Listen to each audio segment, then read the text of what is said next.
I've studied a lot of marketing. I mean, I have an MBA in online business. So all of that sales experience, I had the sales experience.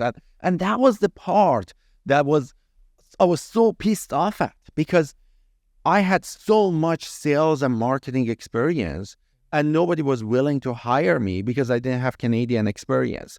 And I was like, what are you talking about? Like, people are people. They think the same, like humans are humans. And like when you understand the sales mental triggers, whether you understand it in Iran or you understand it in Egypt or you understand it in Germany or you understand it in Canada, it's the same sales mental triggers. Yes, there are some cultural differences, but a person that has the skills can easily learn the cultural differences. Like any new employee would need to learn something, right? And that part was the part I was so pissed off at, because everyone that I was talking to, they were like, you don't have Canadian experience. You don't have Canadian experience, so we don't even want to interview. Back to sales. Why do people buy? There are lots of reasons, but there are 6 mental triggers that needs to be activated for people to make a decision to purchase. And one of them is authority. When you're buying from someone, you gotta either see authority in that person or in that brand, in that company, or if that authority can come from a referral. Somebody is referring you to this person, so that person has an authority. So there requires to be authority. There requires to be anticipation. So anticipation meaning that when you are talking to someone, they need to expect that you're going to be offering them something. So that's why if you, for example, get something in your hand that's extremely valuable, unknown, but very valuable, and you go on the street and you jump in front of people and say, you want to get this very valuable thing for $20. They're going like, ooh, weirdo alert, just go away, right? But if people know that they're going there to buy it, then they're going to go there and they're going to buy it for like $1,000. But there is no anticipation. So if you lack anticipation, there's just a problem. And so, for example, sometimes people call people and it's like, hey, can we go for a coffee meeting? And then that coffee meeting turns into a sales presentation, and there's very low chances of that closing because there's no anticipation.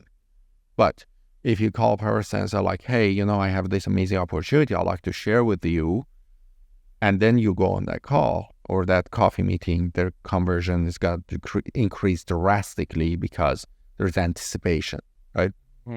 And there is a scarcity, and then there is reciprocity, conversation, community. Sort of just 5 of them. I mean, if we go down that path, it's going to take an entire podcast. So with all your experience in sales and consultancy and marketing, what do you think people usually or normally get wrong about sales? It's very different, actually. I can't say necessarily only one thing that people get wrong.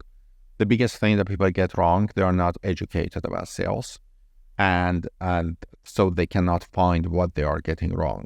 So unfortunately, we're living at the age right now that we have abundance of information available to us that are produced by non-experts. So, for example, 20 years ago, when we were studying sales, we would study sales through books and through people that knew sales, that understood sales. Even if they were not the best salespeople, they were really good at teaching the theory of sales.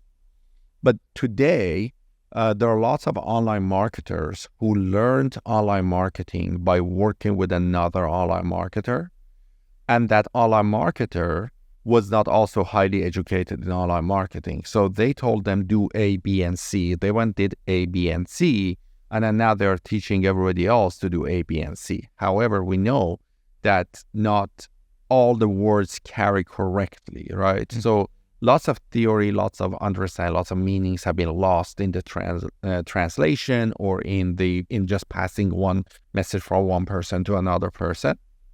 And then now suddenly there is abundance of this information on TikTok and Instagram and YouTube and all of those things. And that has become the source of education for people.